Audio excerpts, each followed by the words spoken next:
Ce journal vous est offert par le FPI, Fonds des promotions de l'industrie, votre partenaire privilégié pour la réussite de vos projets.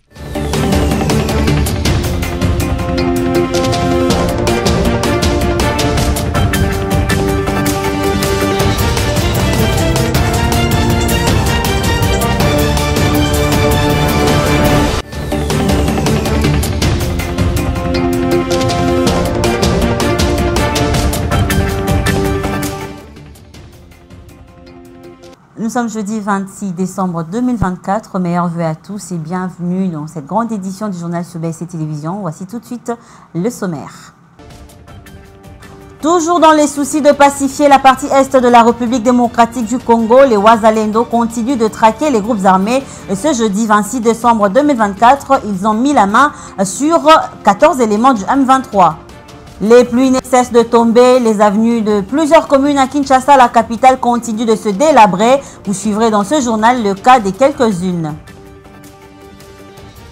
Voilà tout pour les sommaires. Encore une fois, bonsoir et merci de vous joindre à nous. Le 25 décembre, journée dédiée à la fête de Noël. À cet effet, le couple présidentiel a participé à la messe de nativité officiée par l'archevêque métropolitain de Kananga, Félicien Tamboué, en la cathédrale Saint-Clément.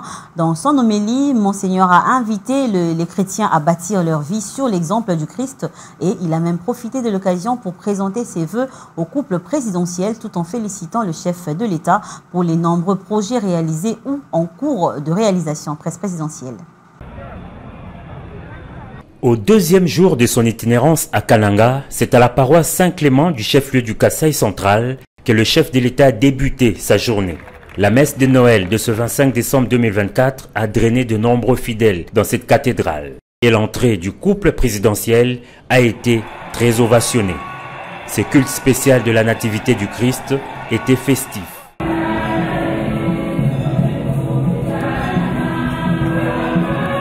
Le prédicateur, Monseigneur Félicien Tamboué, a dans son homélie invité les chrétiens à bâtir leur vie à l'exemple du Christ. Il y a à chaque Noël un appel à se connecter à Jésus et à se déconnecter du péché et des antivaleurs, a-t-il fait remarquer. L'archevêque métropolitain de Kananga a ensuite présenté ses vœux au chef de l'État Félix-Antoine Tshisekedi Tshilombo et à la première dame Denise Nyakero Tshisekedi pour les nombreux projets réalisés ou en cours de réalisation. Selon lui, les routes, l'électricité et les ravins constituent les principales préoccupations de la population centre-kassaïenne. Nous vous félicitons de prendre le temps de visiter la route de Kalamba-Mbouji qui nous ouvrira sur l'Angola. Mais nous émettons quelques réserves sur ce projet. D'abord, nous devons admettre qu'il faut construire cette route pour nous désenclaver. Mais le risque est que, si rien d'autre n'est fait, nous ne serons, nous, qu'un marché pour l'Angola qui viendra déverser chez nous son ciment, ses bières et ses autres produits transformés. Qu'en plus des routes, le peuple a énormément besoin d'énergie électrique pour transformer et conserver ce qu'il produit à l'état naturel. La messe de la nativité ainsi dite, le chef de l'État a dans une forte ambiance quitté la cathédrale Saint-Clément pour poursuivre sa visite d'itinérance dans la ville. Et tout juste après cette messe de nativité, le président de la République, Félix Tshisekedi, a inspecté les travaux de construction de la route Kananga-Kalamba-Mbouji. Cette route longue de 220 km est d'une grande importance économique pour cette région car elle mène vers l'Angola en passant par le port de Lobito avec une ouverture sur l'océan Atlantique. Il s'était fait accompagner des quelques membres du gouvernement, notamment le ministre des Infrastructures et Travaux publics, Alexis Guissaro, qui avait assuré que dès 2025, cette route sera d'abord faite en terre battue et pourra être ouverte aux usagers. Suivez.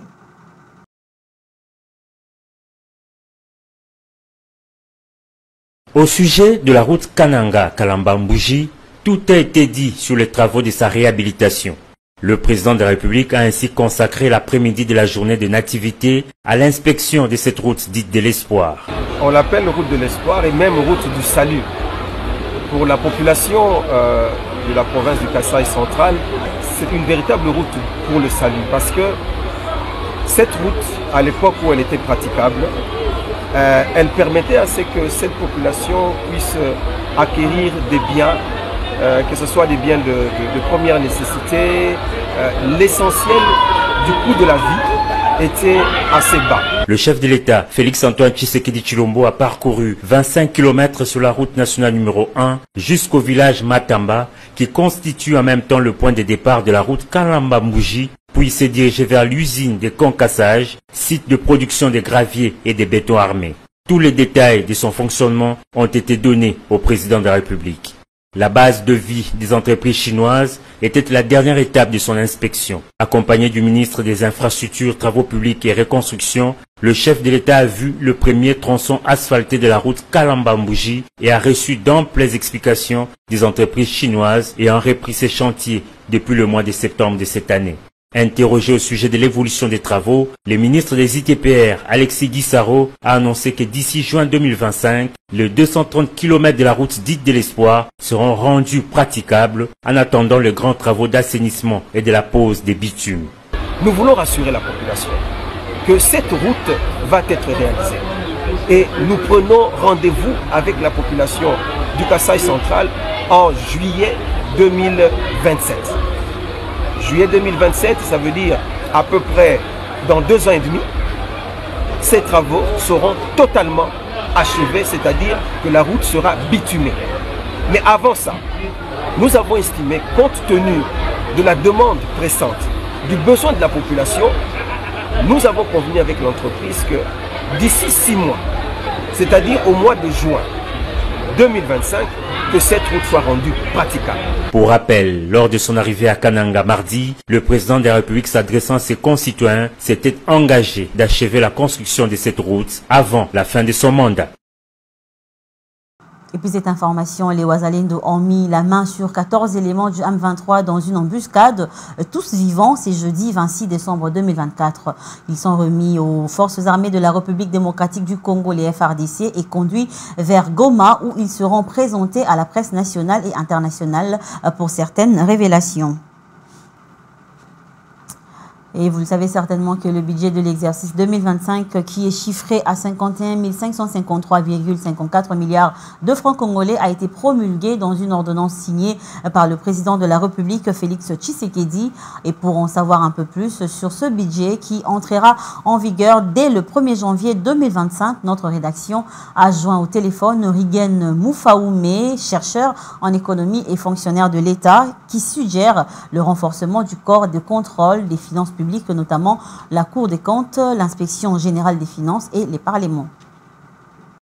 Le budget de l'État appelé à juste titre la loi de finances est l'acte législatif par lequel le Parlement vote le budget et autorise de ces faits le pouvoir exécutif à percevoir l'impôt et engager des dépenses publiques pendant une période déterminée. Le budget promulgué par les chefs de l'État, chiffré à 51 000 milliards de francs congolais, environ 18 milliards de dollars américains, connaît un accroissement de l'ordre de 24% par rapport au budget de l'exercice antérieur. Alors, en termes de priorité, nous saluons d'abord l'accroissement de plus de 18% des crédits alloués au secteur des investissements.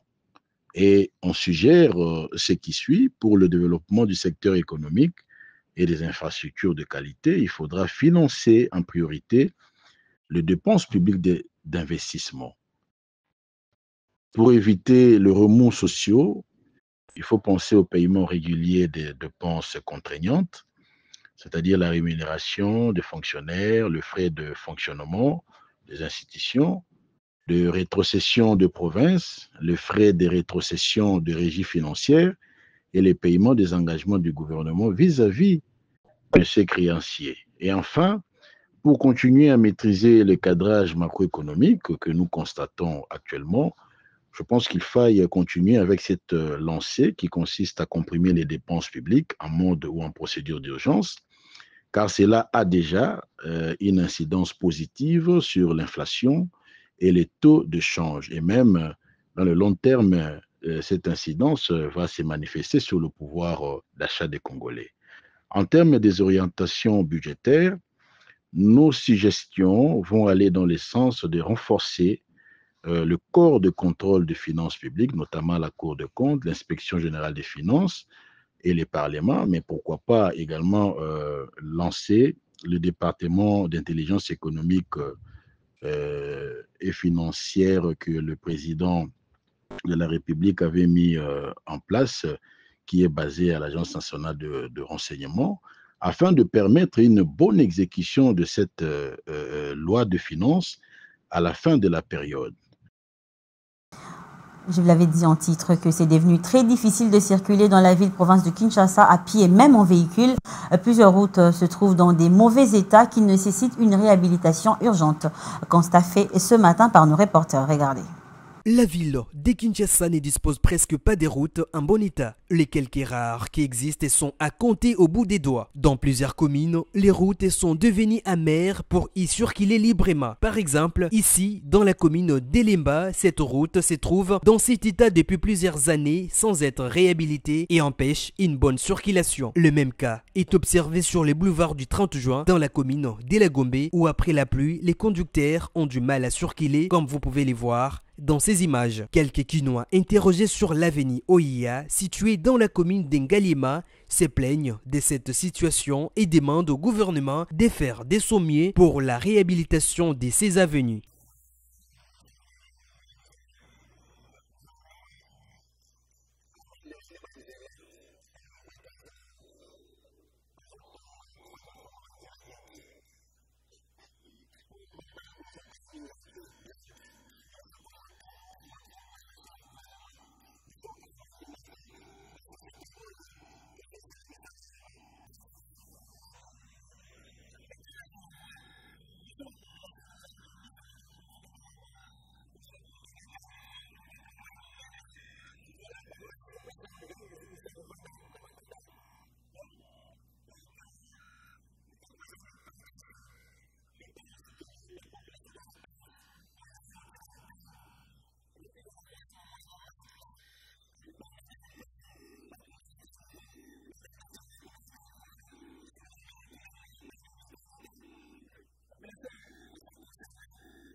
Le gouverneur de la ville de Kinshasa, Daniel Bumba Lubaki, a du pain sur la planche et les souhaits des Kinois est qu'il accélère son projet dénommé Kinshasa et Zobonga pour qu'on ne parle plus des surroutes délabrées et que la ville soit complètement propre. Et puisqu'on a parlé des avenues délabrées, sachez que dans un communiqué dont une copie est parvenue à la rédaction de BES et Télévision, l'Office national des transports, ONATRA SA en sigle, demande aux occupants des espaces et emprises ferroviaires de la gare de Kitambo à la gare de Ndolo de les libérer pour des raisons de leur réhabilitation. L'Office national des transports SA porte à la connaissance du public en général et des occupants illégaux des espaces et emprises ferroviaires de la gare de Kitambo à la gare de Ndolo qu'ils procèdent aux travaux de réhabilitation de la dite ligne des trafics urbains. Par conséquent, l'ONATRA SA exige toutes affaires cessantes à toute personne occupant soit l'espace, soit l'emprise dans ces tronçons ferroviaires de les libérer sans délai. Des poursuites judiciaires seront engagées contre tout contrevenant, lesquels s'exposera sans nul doute à la rigueur de la loi. Les autorités tant civiles, militaires et celles de la police nationale sont priées d'apporter assistance en cas de nécessité aux agents ONATRA commis à ces travaux. Le directeur général Martin Lukusa Chibangu Panou. Et avant l'inauguration de l'hôpital de la Mouya à Mbujimaï par le chef de l'État Félix Tshisekedi, une équipe du Fonds promotion de l'industrie FPI qui a totalement financé la construction de cet ouvrage a procédé à la remise des clés au gouvernement de la province du Kasaï oriental. La délégation du FPI conduite par le directeur financier Joseph Kachunga et la team leader des projets du Grand Kasaï François Mpouila et arrivé dans la région pour la circonstance. Question de matérialiser la vision du chef de l'État, Félix-Antoine Tshisekedi. Regardez. Aussitôt arrivé en Mbuji-Mayi, François Mpouila Mokendi et Joseph Kachunga, respectivement directeurs adjoints chargés des études et directeurs financiers au Fonds de promotion de l'industrie FPI, se sont rendus à l'hôpital général de référence de la Mouya. Ce véritable bijou architectural, le premier du genre pour la province, est un projet emblématique sous le cachet signé Fachi Béton. Les clés de cet établissement moderne ont été remises ce mardi 24 décembre 2024 à la province. La cérémonie s'est déroulée dans les halls majestueux de cet établissement sanitaire qui fait oublier les hôpitaux de la capitale et même ceux de l'étranger. En effet, l'hôpital général de référence de la Mouya est construit dans le cadre du programme présidentiel accéléré de lutte contre la pauvreté et réduction des inégalités. Cet hôpital brille par ses infrastructures modernes et son engagement envers le bien-être des patients. Le responsable de l'entreprise Sadi, qui a mené à bien ce projet ambitieux, a exprimé sa satisfaction d'avoir contribué à cette réalisation qui transformera désormais le paysage sanitaire de la province. Et je suis l'homme le plus heureux aujourd'hui de pouvoir remettre les clés de cet ouvrage, car le parcours n'a pas été des plus aisés. Mais comme disent les Écritures, avec Dieu nous ferons des exploits. Notre exploit, c'est d'avoir mené ce projet jusqu'au bout. François Mpouila Mokendi, team leader du projet présidentiel, a précisé qu'il s'agit d'une réception technique de l'ouvrage qui précède la réception provisoire. Nous sommes ici pour la réception technique de l'ouvrage. La réception technique de l'ouvrage s'est faite avec les équipes de constructeurs, les équipes de contrôle et surveillance et les équipes de l'ALE province qui a travaillé. L'entreprise qui a construit avec les clés et le PV pourrait probablement être assorti des recommandations de choses à faire s'il y en a. La cérémonie s'est conclue par la remise symbolique des clés. Les responsables de l'entreprise Sadi les a remises à la province, désignée comme agence locale d'exécution à Elé. En réceptionnant ces clés, le gouverneur les a ensuite transférées au ministre provincial de la Santé, qui les a à son tour remises au médecin, chef des zones de santé de la Mouya, dans une ambiance. Prenons à présent ce message de vœux du Fonds de promotion de l'industrie FPI au président de la République, Félix Tshisekedi, et au chef des institutions à l'occasion des festivités de Noël et de Nouvel An 2025. À l'occasion des festivités de Noël et de Nouvel An 2025, le conseil d'administration, la direction générale et le personnel du Fonds de promotion de l'industrie FPI présentent leurs vœux de bonheur, de santé, de longévité, de prospérité et de réussite à son Excellence M. Félix-Antoine Tshisekedi Tshilombo, président de la République, chef de l'État. Les mêmes vœux s'adresse également aux honorables présidents des deux chambres du Parlement, à Madame la Première ministre, chef du gouvernement, au ministre de l'Industrie et Développement des petites et moyennes entreprises et petites moyennes industries, aux membres des institutions, aux partenaires du FPI et au peuple congolais. Le FPI, établissement public au service de la nation, concrétise la vision du président de la République qui prône l'industrialisation du pays. Il travaille pour le développement endogène axé sur la création et la structuration judicieuse des chaînes des valeurs. Le FPI prie l'Éternel Dieu Tout-Puissant d'assister le président de la République dans ses efforts pour la consolidation de la paix, la sauvegarde de l'intégrité territoriale et l'essor économique de notre pays. Bertin Moudimou Tshisekedi, directeur général du FPI. Voilà, c'est avec ce message de vœux que nous bouclons ce journal. Mais avant de nous dire au revoir, voici le rappel des titres. Toujours dans le souci de pacifier la partie est de la République démocratique du Congo, les Ouazalendo continuent de traquer les groupes armés. Ce jeudi 26 décembre 2024, ils ont mis la main sur 14 éléments du M23. Les pluies ne cessent de tomber. Les avenues de plusieurs communes à Kinshasa, la capitale, continuent de se délabrer. Vous avez suivi dans ce journal le cas des quelques-unes. Merci à vous de nous avoir suivis. Encore une fois, meilleurs vœux à vous et à toutes vos familles. Restez branchés au programme de BSC Télévision. On se retrouve prochainement pour une nouvelle édition sur BSC Télévision. Au revoir.